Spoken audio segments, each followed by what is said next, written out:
Maaari pa tayo makaupo.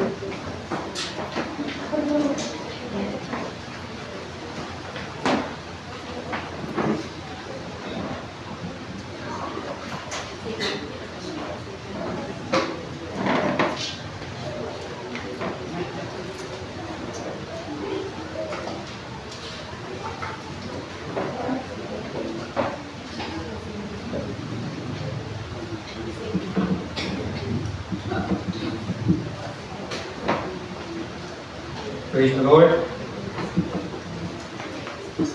Tayo ay nasa huling linggo para sa tema nating You shall have no other gods. Sabi nga, ano na? Hindi po tayo nagkakaroon ng monthly theme again para lamang may makita tayong natatapos na pag-aaralan katagwan. Kung ginawa, no, let's take this as building blocks of faith. Kumbaga, one man team ay one piece of hollow blocks na kapag pinagsama-sama natin ay makakabuo ng pader. At itong pader na ito symbolizes shield. Serve as our shield, our protection. No, di ba, ang bahay, no, ay nilalagyan ng bakod, no, hindi lamang pagpaganda, kundi protection sa masasamang loob na maaaring magbantang pumasok. At yes, these building blocks of faith ang magpoprotect sa atin mula sa mga bulaang propeta, bulaang katuruan, or false beliefs, false doctrine na narinig natin o nakita, nabasa natin nung Sunday no, sa pag-preach ni Pastor Aben na no less than the Pope.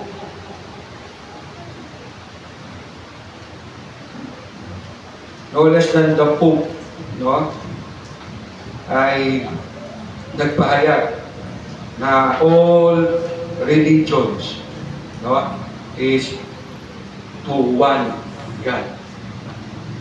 Lahat daw ng relihiyon ay patungo sa isang Diyos. Bagamat po, hindi po niya po yung sinabi, no, na nakaupo siya po sa tinatawag nilang ex-cathedra. Yun po yung upuan, na kapag nagsalita po ang Pope doon na nakaupo, whatever, anuman ang kanyang sabihin, it will be considered as totoo, walang mali. Kahit ito ay bumangga sa salita ng Diyos. Imagine that.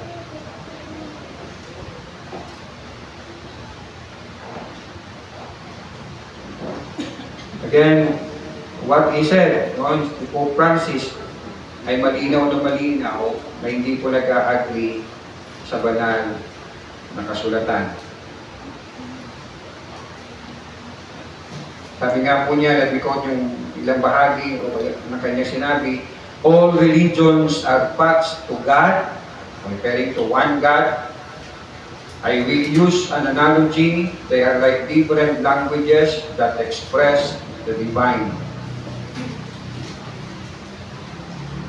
Now, sa ating pong text, mula po sa Acts chapter 17, actually it is from 16 to 34, pinabasa lamang po natin ang ilang bahagi. And here si Pablo po ay napadpad sa Atenas o sa Athena o sa Athens sa Ingles dahil siya po'y kinabuhi ng kanyang kapwa mga Hudyo, mga Pariseo, mga Eskriba na laban sa kanya pong pangangaral ng Ebanghelyo. Kaya po siya napadpad sa Athens o sa Athena. Dito mababasa po natin sa verse 13 and 15. 30 to 15 ng Acts chapter 17.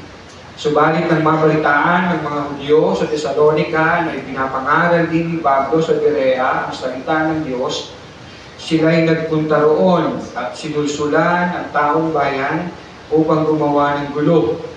Kaya si Pablo ay dali-daling pinaalis ng mga kapatid at pinapunta sa tabing dagat, ngunit naiwan sina Silas at Timoteo. Ang mga negative kay Pablo ay sumama sa kanya hanggang sa Atenas.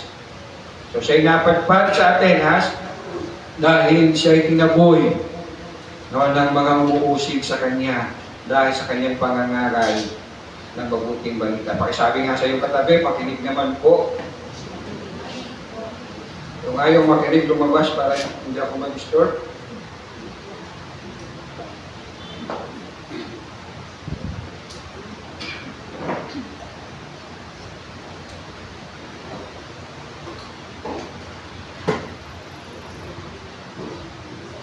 Bato ako dito ng sapatos kung hindi kayo umili.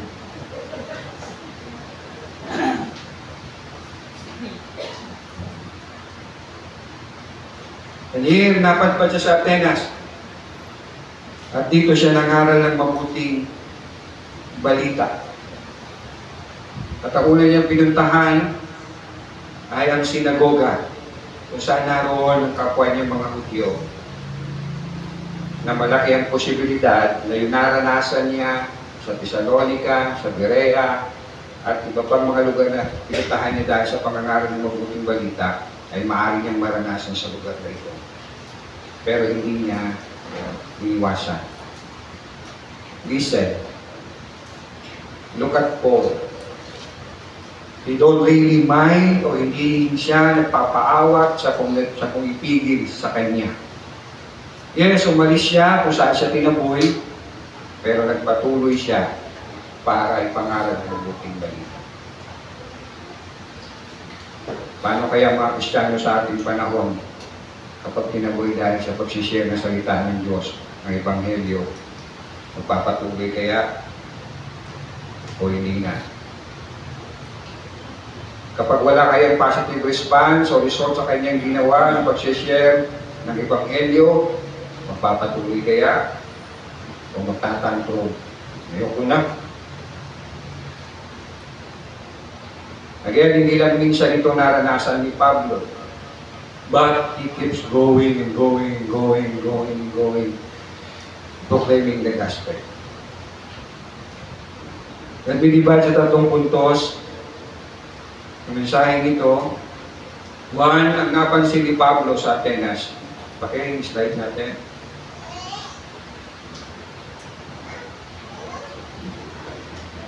Next. Bakit yan? Yan ang nasa ito. Sorry, ulitin mo nga. Sorry.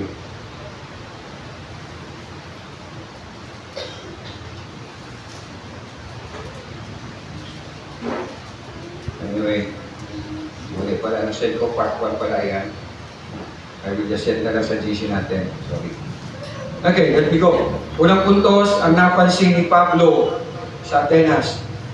Ang napansin ni Pablo sa Atenas. Verse 16, habang sina Silas at Timoteo hinihintay ni Pablo sa Atenas, napansin niyang puno ng mga Diyos-Diyosan ang lungsod. So ito po napansin po ni Pablo sa Atenas, ang pagkareliyoso ng mga taga-Athens. May nagsabi ng ganito, mas madali pa daw humanap ng Diyos-Diyosan sa Athens kaysa makahanap ng tao. Bagamat may pagka-exage, pero in Texas, na talaga anywhere at everywhere, may mga Diyos-Diyosan sila, sinasamba. Kaya sabi ni Pablo, wow, nakapansin ko, kapansin-pansin ang inyong pagiging religyoso. Verse 22 and 23, tumayo si Pablo sa harap ng kapulungan ng Areopago at nagsalita, mga taga-Atenas, napapansin kong kayo'y lubos na napaka-religyoso sa maraming bagay. Sapagkat sa paglalakad ko sa lungsod at pagmamasid sa inyong mga sinasamba, so hindi sinasamba, kundi mga sinasamba, nakakita ako ng isang dambana na may nakasulat sa Diyos na hindi kilala. Imagine that. No? They were worshiping many gods, and even they worship, no, they name sa Diyos na hindi nakikilala o hindi kilala. Sa pagiging religyoso nila, no, kapag meron pong dilubyo o salot na dumarating po sa City of Athens, na ginagawa nila, nagpapakawala sila ng hayop, kung hindi kambing ay tupa. And then, nilalagyan nila, sinusulatan nilang to God of concern. Kumbaga, to whom it may concern in a way. Kung sino man yung Diyos dyan, sa'yo ito. Ganun sila kareligyoso. By the way, ang Atenas po, ang parang salitang Atenas, o Athens ay nakuha sa salita sa pangalan ng kanilang, isa sa kanilang Diyos o Diyosa na si Athena, goddess of wisdom and arts. Kaya po ang Athena ay itik na itik po sa mga structures, mga arts, at yes, mga Diyos-Diyosan, at mga disiplinado sila sa pag-aaral, maalam sila, sinasabi, dito nagtuturo, no, mga kilalang philosopher like Socrates, Plato, Aristotle, na-encounter na rin ito sa ating pag-aaral. Verse 18 to 21, ito mababasa natin. Nakipagtalo rin sa kanya ilang mga pilosopong Griego na mga Epicoreo at Stoico. Ano bang sinasabi sa atin na nagmamarunong na iyan? Sabi ng ilan. Sabi naman iba, nangangaral yata tungkol sa ibang mga Diyos. Sinabi nila iyon dahil nangangaral si Pablo tungkol kay Jesus at sa muling pagkabuhay. Siya'y isinama nila at inirap sa kapulungan ng Areopago at tinanong, maaari bang malaman namin kung ano itong bagong aral na tinuturo mo? Bago sa aming pandinig ang sinasabi mo, kaya't nais namin malaman ang kahulugan nito. Listen to verse 21. Sapagkat walang ginagawa ang mga taga-Atenas at mga dayuhang naninirahan doon, kundi ang mag-usap-usap at makinig tungkol sa mga bagong turo. So we can picture na ito talaga yung mga educated people. So kapag merong marites, sabihin latest, ano ang latest, pinag-uusapan nila. Whatsoever under the sun. At here, narinig nilang pangangaral ni Pablo, papuntahin dito yan, pag-usapan natin yan. Latest yan sa ating pandinig. Yung mga Epicoreo at Stoico, ito po ay grupo ng mga philosopher. Yung Stoico, nagtuturo sila that men should seek pleasure. And the best way to do that is to live moderately. Sabi ng isang commentator, ito yung mga grupo ng mga philosophers na materialistic at ang kalikasan o nature ng kanilang dinodiyos. At hindi nga ba ang tao ay may dinodiyos para matugunan ang kanyang mga material desire. Yun naman pong Epicoreo, men should seek independence and self-sufficiency and suppress their desire. So, to have a better living or successful life, sinisir nila yung desire o yung pagnanasa. Sabi rin ng isang commentator, itong mga philosopher na ito, ang pag-iisip nila ay grounded sa experience, not on reason. So imagine ang atalino, itong mga taong ito, at least sa pamantayan ng mundo. Again, sabi po sa verse 21, sapagkat walang ginagawa ang mga taga-Atenas at mga dayuhang naninirahan doon, kundi ang mag-usap-usap at makinig tungkol sa mga bagong turo. Atalino, pero yes, they have so many gods that they worship. At napakaraming mga superstitious belief. Atalino at tao. Diba? Imagine yung mga ganon, lawyer, 8 years nag-aaral, pero naniniwala kapag may lumahang itim na pusa dyan, o kang diretso, hindi, na mapapasama ka. Imagine na. Nag-aaral, bookish, volumes of books, ano mo itawid mo yung bata sa lungon kasi baka bisitahin niya ng patay. Imagine those superstitious beliefs na hindi po pinaniniwalaan lang ng mga tao na sabihin natin, nasa laylayan. Even mga atalino at tao. Sa atin sa Pilipinas, ang daming mga pamahiin, ang daming mga paniniwala na hindi naman sinasangayunan ng salita ng Diyos. Pakisabi sa iyo katabi, huwag ganun. So yan po, ang napansin ko ni Pablo sa Atenas. Now, tingnan po natin ang naging tugon ni Pablo. Ang naging tugon ni Pablo. Ano pong naging tugon niya sa kanya pong napansin na napaka-religyoso ng mga taga-Atenas? Again, sabi po ng verse 16, habang sinasila sa Timoteo, hinihintay ni Pablo sa Atenas, napansin niyang puno ng mga Diyos-Diyosan ng lungsod. Ano sabi? Kaya't nabagabag ang kanyang espiritu.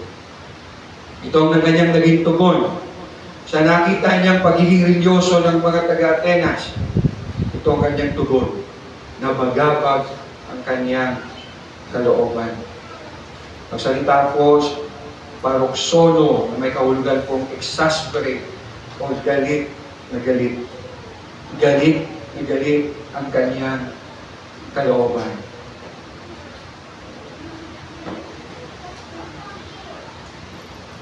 In Acts chapter 14, Gawa Kabanatang 14, tignan niyo po kung ano po naging response po ni Pablo at ni Bernabe na sila po ay sambahin ng mga taga-Listra pagkatapos po sila gumawa ng himala na pinagalingan isang lumbo sa pangalan ng Panginoong Jesus. In Acts chapter 14, beginning verse 11, we read, nang makita ng mga taong bayan ang ginawa ni Pablo, sumigaw sila sa wikang ikaw niya, nanawag sa atin ang mga Diyos, saan yung tao? Tinawag nilang Sus, si Bernabe, at si Pablo naman ay si Hermes. Sapagkat siya ay ang pangunahing tagapagsalita. Nasa bunga ng lungsod ang templo ni Sus, ang paring ni Sus ay nagdala ng mga toro at mga kwintas ng bulaklak sa may pintuan ng lungsod, nais ng pari at ang mga tao na maghandog sa mga apostol. Nang malaman ito ng mga apostol na sina Bernabe at Pablo, hindi pong ginawa po ng dalawa. Ano po sabi sa verse 14? Tinunit nila ang kanilang mga damit at patakbong umagitna sa mga tao. Sumigaw sila, mga Ginoo, huwag ninyong gawin iyan. Mga tao rin kaming tulad ninyo.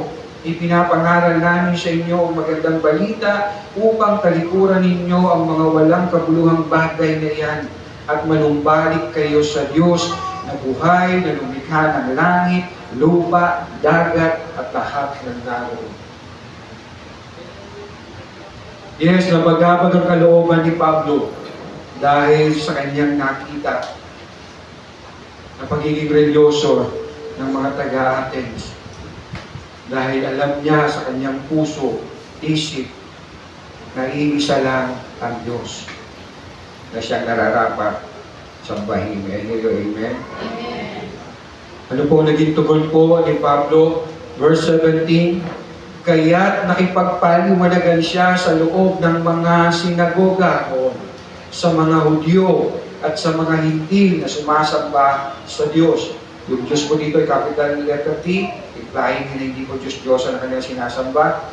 At sa sino mang makatagpo niya sa liwasan, bayan, araw-araw.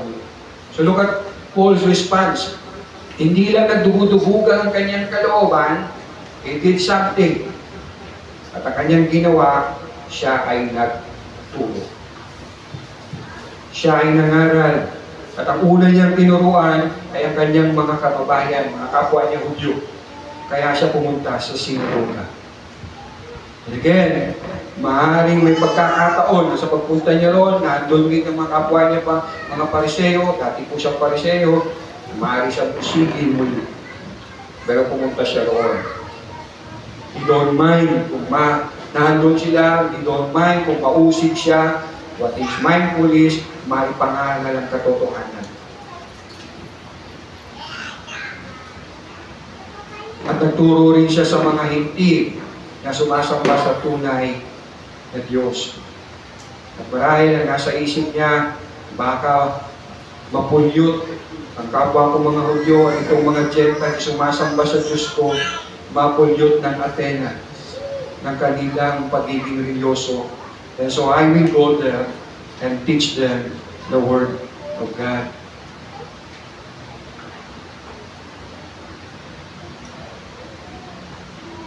And again, nakita natin yung pagiging religyoso ng mga taga-Athena. Sumasamba sa lahat ng Diyos-Diyosan nila at maging sa Diyos na hindi nila kilala. Hindi naman talaga, hindi nga ba ganyan ang mga kulto? Napaka-aktibo. Tapos ikaw na nagsasabi na sa totoo, inactive. Hello. O kaya, pero naman, believer ako, pero neutral lang. Kung gitna lang ako. So, para walang away, doon lang ako sa gitna. If you're saying that you are neutral, you are equally saying, I am believing in many gods. Right? Kasi ang sabi ni Lord, wala kang ibang Diyos maliban sa akin. And then you will tell, neutral ako. Sa gitna ako.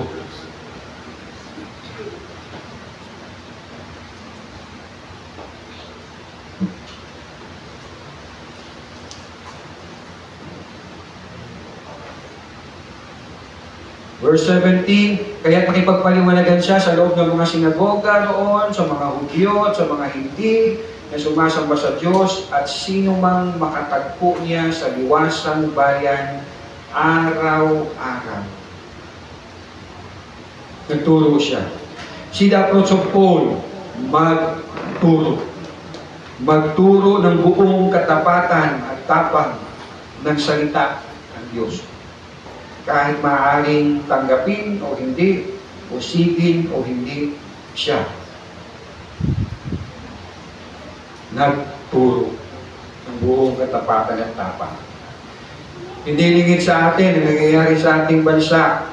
Maliban sa election fever, ika na, election dito, election dyan, kampanya, and everything. Hindi lingid sa atin yung faction between Marcos at Duterte. Sa TV, sa social media. And we can see kung gaano ka-bold ang mga tao express yung kanilang side. Whether they sa side din sila ni Marcos o sa side sila ni Duterte.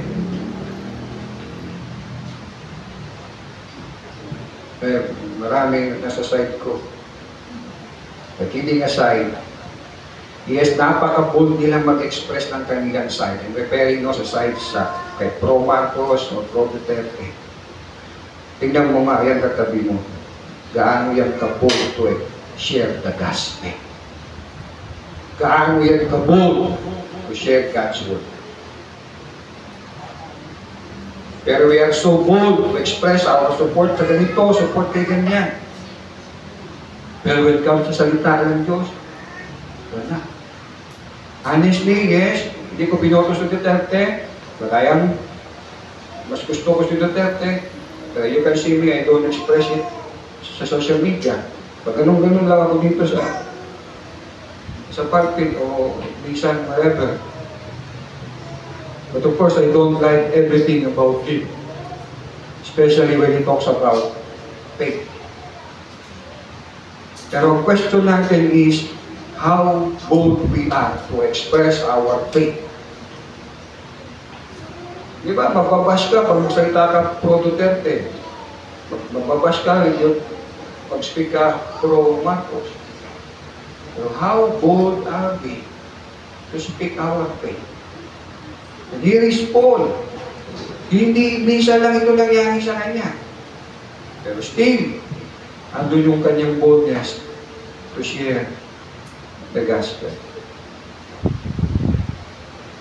Kahit nga mag-share, why? We fear na ma-reject. We feel like, wala naman kasi mag-like siya, pastor eh. Well, ang totoo niyan, may gustong mag-like, ayaw lang mag-like. Kasi not bold enough to share this faith. Is it not so sad? We are so bold, no, kung i-express yung political stance natin, yung who we support. Pero pagdating sa salita ng Diyos, look at your Facebook. Look at your, what? Then you are believing, you are professing every Sunday after Sunday, hallelujah, you are God alone. Sabi sa'yo, magtabi ang bukod sa'yo.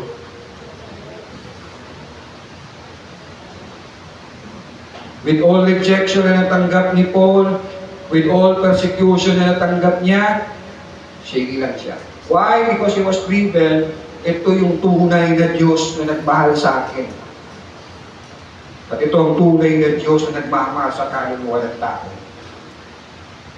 Na malibang panaligan siya ay mapapahamak siya.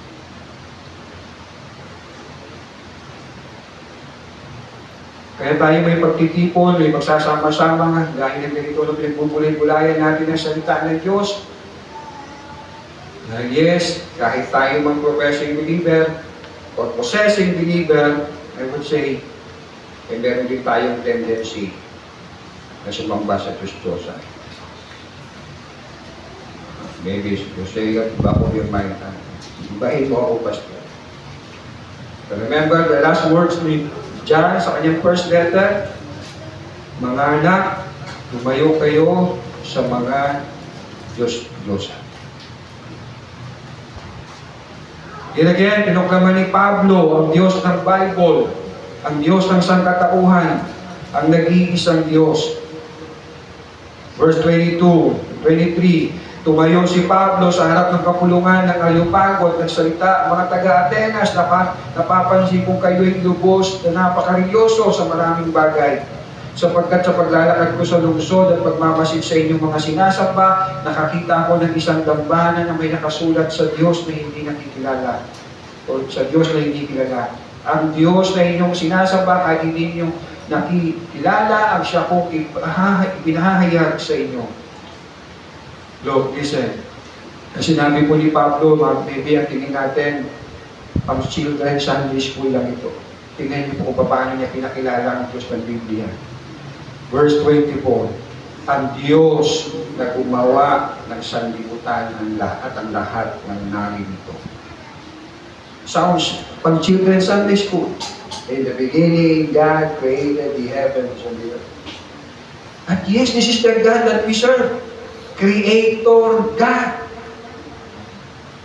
Hindi created God, kundi manlilikha. Genesis 1:1, in the beginning, God. At yung salita po ditong God, no, pagtingin natin sa Hebrew ay Elohim. Plural form ng God. Ang literal na translation, in the beginning, Gods. Pero it doesn't imply na maraming Diyos dahil yung verb ay in singular form. Pero tinutukoy niya, yes, ang Diyos ay iisa na may tatlong persona. Ama, Anak, at Espiritu Santo. Ang pinapakilala ni Pablo dito na Diyos, one, the Creator God. So if you are believing and worshiping a creature, Diyos-Diyosan yan. Dahil ang Diyos, hindi lilikha, kundi manlikha. May you amen? So, Creator God. And then, verse 24, sa pangalawang bahagi, ay ang Panginoon ng langit at ng lupa at hindi naninirahan sa mga templong ginawa ng tao. The Lord God, the Lord is, and the God of the Bible is the Lord. Panginoong Diyos, ruler, master. If you like, para letter C rin, chief commander. So, Diyos ng Biblia, the Creator. Pangalawa, sa verse 24, letter B, the chief commander. Meaning, He is the ruler above all rulers. Siyang siya ang kataas-taasang Panginoon. At siya nagbigay ng utos, you shall have no other gods before me. Verse 25, hindi rin siya nangangailangan ng anumang tulong o paglilingkod ng tao sapagkat siya mismo nagbibigay ng buhay, hininga at lahat ng bagay sa sangkatauhan. Ang Diyos ng Biblia is the giver of life. If you write letter C, contributor of life, of everything. So, creator, chief commander, contributor of life, of everything. Remember, sabi ni Job, ubad akong dumating sa, lumabas sa sinapupunan ng aking ina, ubad akong babalik sa lupa. Ang Diyos ang nagbigay, ang Diyos din ang babawi. Job recognizes na lahat ng meron ako ay buhat sa Diyos. Contributor of everything. Verse 26, mula sa isang tao'y nilikha niya ang lahat ng lahi sa buong mundo. Itinakda niya sa simula't simula pa ang kani-kanilang panahon at hangganan. The God of the Bible is the sovereign Lord. If you like letter C, the controller of everything. Siya ang nagtakda ng ating kapanganakan, siya ang nagtakda ng ating kawakasan pamatayan. In control of everything. Verse 27 to 28, ginawa niya iyon upang hanapin nila ang Diyos, baka sakaling sa kanilang paghahanap, siya ay matagpuan nila. Ang totoo, hindi naman siya talagang malayo sa bawat isa sa atin, sapagkat nakasalalay sa Kanya ang ating buhay, pagkilos at pagkatao. Tulad ng sinabi ng ilan sa inyong mga makata, tayo'y mga anak niya. Here, the God of the Bible is the revealer. Wala na akong mahanap na letter C. The revealer. Nagpapahayag siya. Nais niyang makilala siya. Nais niyang makilala siya ng sangkatauhan. And how God revealed Himself. Let me give you 3C. I share this sa ating GC. 1, God revealed Himself through His creation. Creation. Remember sabi ng Romans 1, ang katangian hindi nakikita, inahayag sa pamamagitan ng Kanyang sanglilikha. Look at the creation, it will tell you na merong manlilikha. At siya ang Diyos ng Biblia. Pangalawa, Chronicles. So, sinabi niyong Chronicles, no, recorded, written. So, yung tinutukoy kong Chronicles dito, walang iba kundi ang Biblia. God revealed Himself through the Scriptures. Sinulat ng Kanyang mga propeta, ng mga apostol. At panguling, yes, God revealed Himself through Christ. Through Christ. Again, I tried, I simplified. Ako personally, ayaw ko kasi ng mga technical word dahil una, mahirap alalahanin, mahirap pa i-spell. I try to give you simple points para when you think about paano ko naniniwala na may Diyos. Let me look at His creation, the creation. Imposible wala ang gumawa nito. Ang ginawa ako ng nanay ko, punta ka ng nanay ko, saan galing yung nanay ko? Galing kay Lola. Lola ko, galing sa Lola ng Lola, then you go to eat. Right? Then saan galing si Eve? Saan? Adan. Saan galing si Adan? Kay God. May Diyos talaga. And then you go to the Scriptures, electronic. Wow! Hindi nagkita-kita itong mga to, pero what they said, just nag-connect, and then nangyari. 500 years ago, sinabi, 500 years later, nangyari. Hindi lang ito sulat ng tao. This is divine book. This is God's revelation. This is God's chronicle. Hindi pa tayo natuwa, pinadala niya si Jesus. Emmanuel. Hindi na talaga ito may tatanggi. There is God. Verse 29, again, ang titingnan natin, yung patuloy na pagpapaliwanag, pagpapakilala ni Pablo sa Diyos. Verse 29, sapagkat tayo yung mga anak ng Diyos, huwag nating akalain na ang kanyang pagka-Diyos ay may lalarawan ng ginto, pilak o bato na pawang likha ng isip at gawa ng kamay ng tao. So don't ever try to represent God ng ibang mga nilikha lang niya. Gaano kalaki kamahal yung golden cup. Nasabi naman nila, ito'y naglabas sa atin sa Egypt. Pero nalugod ba ang Lord? No. Sobrang nagalit. Because binigay niya ang utos niya that you shall have no other gods before me. Verse 30, sa mga nagdaang panahon, ay pinalampas ng Diyos ang di pagkilala ng kanyang mga tao, ng pagkilala sa kanya ng mga tao. Ngunit ngayon ay iniutos niya sa lahat ng tao sa bawat lugar na magsisit talikuran ang kanilang masasamang pamumuhay. See, listen, hindi alright kay Lord ang pagiging religyoso ng tao. Dahil kung all right sa kanya yung pagiging religyoso ng mga tao, he would not say this. Na talikuran ang kanilang masamang pamumuhay. Wait, Pastor, di ba sabi ni Paul, napaka-religyoso nila? Di ba? Basically, naniniwala tayo na all religion is teaching good. Pero with God, not good. It's evil. At nagtimpi si Lord. Pero dumating ang panahon ng kanyang pag-ahatol. Nagbigay niya ang kanyang kaisa-isang mugtong na anak ni Jesus.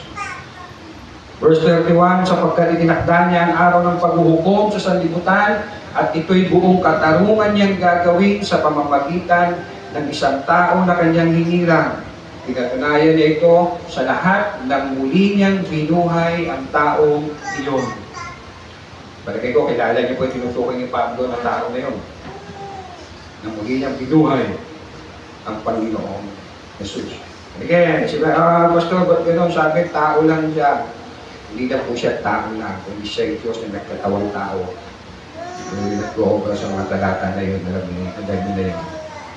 So again, no, religyoso mga tao. Pero sabi ni Lord, talikuran ninyong masasamang pamumuhay. So yes, basically, all religions is good. Pero kay Lord, masasama kayo. Hindi ako yan. Hindi yan ang gusto ko para ang pagsamba ninyo.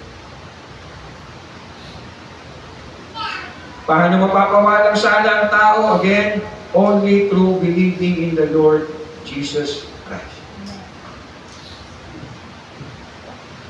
Just in case you miss, basahin ko lang ulit.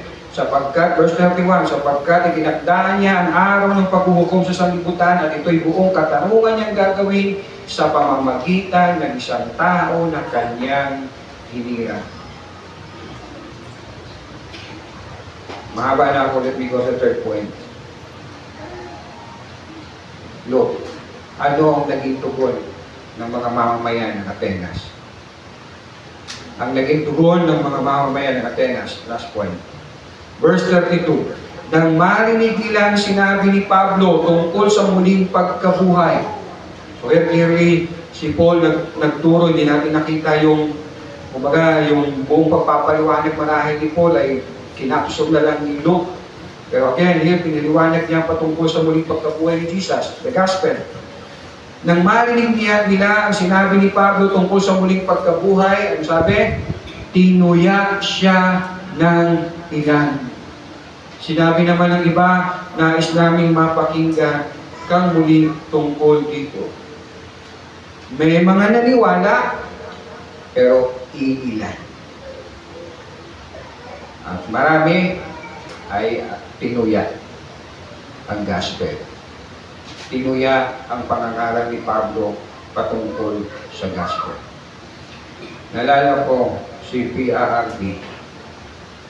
Again, I like him but I don't like him sa lahat, lalo na when he speaks about God. May video nun, very short lang. Ay try hanapin yung buong video kasi mas maganda na kung mapapanood mo yung buo eh. Pagka tingin-tingin, maaaring may mali siya o mayroong hindi magandang intensyon. Pero ito yung napanood ko. He was commenting about the crucifixion of Jesus. Ang sabi niya, hindi nakakabilib naman yung ganyan. Na, Diyos ka, pag pinako ka sa krus. And then he adds, kung ako ang Diyos, uutusan ko ang kidlat, sunugin lahat sila. Yun ang sabi niya, commenting doon sa crucifixion ng Panginoong Jesus. Well, listen, pwedeng gawin yun ng Diyos. May iyo, amen? In fact, ginagawa niya over and over again. Remember, 8 tao lang ang tinira niya sa buong mundo na nagpadala siya ng plan. Sodom at Gomorrah, lahat tinupo. He can do this. Remember, sabi ni Jesus, Peter, hindi mo ba alam, pwede akong tumawag ngayon din sa Ama ng 12 batalyon na anghel? Pero hindi ko gagawin. Paano mangyayari ang layunin ng pagpunta ko dito? Na mamatay, pakisabi siya yung katabi para sa iyo. Yung sabihin mo, na kung walang Jesus na namatay para sa iyo, wala kang kaligtasan at hindi ka lang makitamaan ng kidlat, kundi tatapon ka sa dagat. I hope I'm not sound preaching Duterte's religion dito, ha? Yan ang Diyos ng Biblia. Ang Diyos ng Biblia. Remember sabi ni Jesus, huwag kayong matakot sa tao, kaya lang pumatay ng katawan. At wala nang kakayang patayin ng kaluluwa. Matakot kayo sa Diyos na kayang pumatay ng katawan at ng kaluluwa sa impyerno. Yan ang Diyos ng Biblia. Pero nakikita ng mundo ang Diyos, kung bait yan lagi, nakahiti lang yan. Pasaway ka, kunting tapik lang yung sarili doon, ito na. Lahat ng reliyon, mapunta yan sa Kanya. Hindi ganun yung Diyos ng Biblia. Unless you believe in the Lord Jesus Christ, you will perish in Him.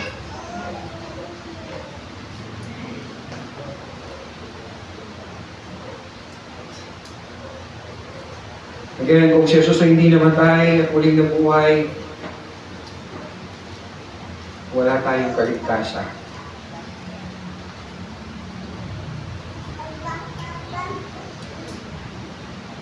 Kaya kung meron man sa kalagitnaan natin na hindi pa kayo tunay na nagsisisi sa inyong kasalanan, nagbabalik loob sa Diyos, it's not enough makilalanin may Diyos na lumikha ng langit at lupa. Narinig nyo yung binasa natin sa Acts 14. Sabi niya doon sa mga tao, mga taga-Listra, na sinasamba sila. No? Huwag nyo kaming sambahin. Ang sambahin nyo ang Diyos na may lalang ng langit at lupa. Magbalik loob kayo sa Kanyang talikuran ninyo ang inyong masasamang gawa. Hindi niya sinabi, maniwala ka lang sa Kanya na faithful ka dyan, okay na yan. Langit ka na. No. You have to repent from your sin, bumalik ka sa Diyos, at kilalanin ang Kanyang pagliligtas to believing in the Lord Jesus Christ. And as He promised, kapag ginawa natin yun, we will be forgiven and we will be saved.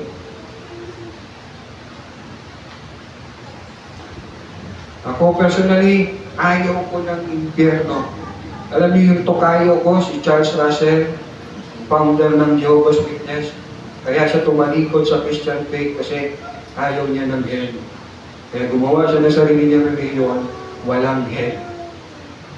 Hindi ikaw ang Diyos, hindi ako Diyos. Ang Diyos ng Biblia nagtuturo na may impyerno. Whether I like it or not, I have to believe it. Because this is the God of the Bible na nagsasabing may impyerno. Ang sabi ni Digo, gusto ko pumunta ng impyerno kasi ditithrone daw niya si Satan. At siya daw gagawin niya si Satan na tagalinis, taga-manipulista niya.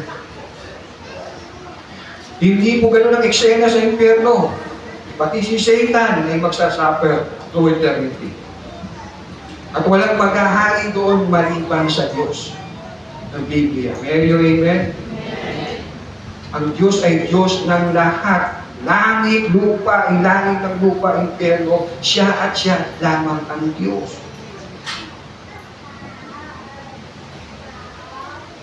Well, maybe, alam niyo naman minsan yung palabiro, kaya lang, ang worry ko, dahil naririnig ng mga tao, mga kabataan, at hindi nagpapasa ng Biblia, baka maka-influensya. Yes, napakamabiyaya ng Diyos. He gave His only begotten Son. At yes, napakabiyaya ng ating Panginoong Jesus. Remember, when He was hanging on the cross, ang una niyang sinabi, Ama ko, patawarin mo sila sapagkat hindi nila nalalaman ang kanilang ginagawa. Hindi niya sinabi, Ama ko, padala ka nga dyan, sampulan mo nga itong mga kanong kidlat. Buti na lang, hindi gano'n sinabi ni Lord. Siya yung biyaya ng Lord. Diba, how many of us are praying sa mga umaaway sa atin? Sa gumawa ng masama sa atin? Maybe you are. Lord, tamaan mo ng kidlat yan.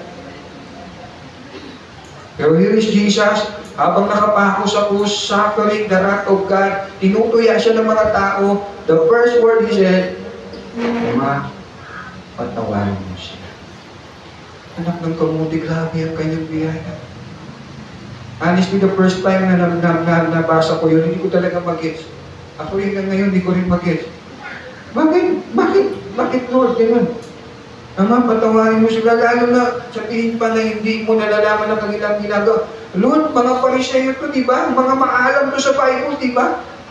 Nagpapaliwanag to ng salita ko, di ba? Talagang hindi mo matarok yung biyaya ng Diyos. You don't have to be super sinner para hindi ka para sabihin mo na, hindi naman ako super sinner, I don't need Jesus. No. All of us fall short of the glory of God. Kaya kung walang Jesus na bigay ng kanyang buhay doon sa krus, walang kaligtasan. Let me read Luke chapter 9. Tatapos na ako, promise, in 2 minutes. Luke chapter 9, verse 53 to 55. Lucas chapter 9, 53 to 55. Ngunit ayaw siyang, si Jesus, patuloyin ng mga Samaritano dahil buo na ang kanyang kapasyahan pumunta sa Jerusalem.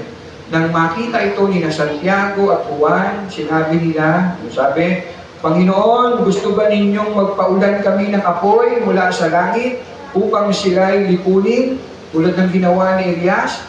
Ganyan po ito si James at Jano, magkapatid pa naman to, parang ako lang.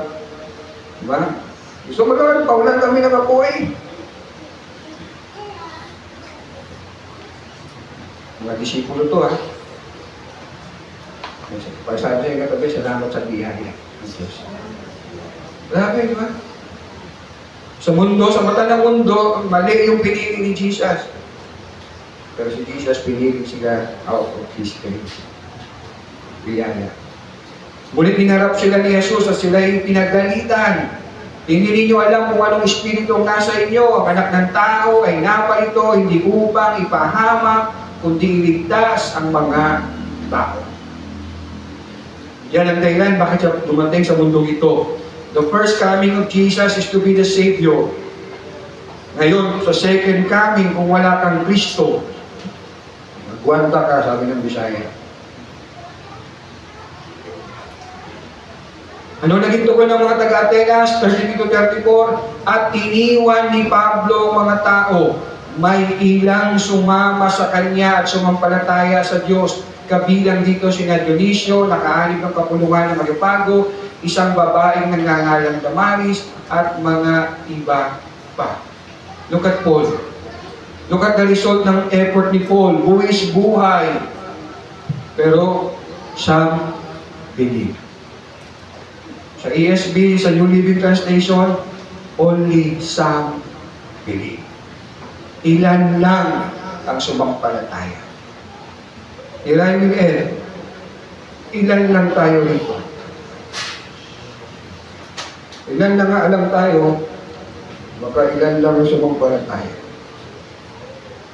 I don't know with you. But with me, I only believe in one God. Ang Diyos ng Biblia. Talagin na lang. Lord Ama, salamat po. Salamat po, my Lord, sa inyong biyaya. Salamat, Lord, sa iyong salita. Salamat, Lord, hindi niyo po kami tinatantanan ng laging paalalahanan. Because we are all have the tendency, Panginoon, na magkasala. And even, Lord God, sumamba sa Diyos-Diyosan. At po, Lord, hindi mo binigay ang utos na ito para to tell us na pwede kaming magkasala. Kundi to tell us ang aming mga kasalanan. Na kami nagkakasala, at isa sa mga pagkakasala namin ay ang pagsamba sa Diyos-Diyosan. Sa tuwing hindi ka namin sinusunod, sa tuwing hindi namin pinapahalagahan ang bagay o sino man kaysa sa inyong kalooban, ito ay Diyos-Diyosan sa amin. Patawad po, Panginoon, sa mga kasalanan namin. At po muli, Lord, salamat. Tunay nga, Lord, napakarunong ng Diyos, napakagaling ng Diyos. Kami, Panginoon, ay tinawag mo na magkatipon. Kapag talaga kayo, Panginoon, binigyan nyo ng karunungan na hindi, Panginoon, nagmumula sa tao, hindi buwan sa inyo. Kapangyarihan ng iyong Santong Espiritu upang kami patuloy makapagkulay-kulay at unawa ng iyong kalooban. Nakahaya sa iyong salita. Lord, salamat po. At muli, we ask for forgiveness, Panginoon, sa aming pong mga pagkakasala. At today, Lord God, help us and enable us, O God, sa araw-araw ng buhay namin. Wala kami ibang Diyos maliban sa iyo. Kung may dala ng langit ng lupa, nag-iisang Diyos na nagmahal sa amin na gayon na lamang. Kung kami makasalanan pa, binigay niyo ang iyong bugtong na anak si Jesus. Ang Panginoong Jesus na siya'y bagaman, may kapantay ninyo ay Diyos, hindi niya inaring kapantay, pagko siya nagpakababa. Nagay yung tao, nagay yung maligid, kung pasunurin sa inyo ang karugos sa krus. Upang siya'y mamatay, pinagbabayaran ng aming kasalanan. At muling mabuhay sa katong araw, upang kami na sumampalataya ay hindi lang mapatawad, hindi magtaguin ng buhay na walang hanggan. Salamat po, Panginoon. Salamat po, Diyos. Salamat sa Santong Espiritu, may patuloy na nagtutuloy sa amin, patuloy na nangungusap sa amin, ibigay sa amin ang pagkaunawa sa salita ng Diyos. Salamat po, may pwede namin ang nakita. In Jesus' name.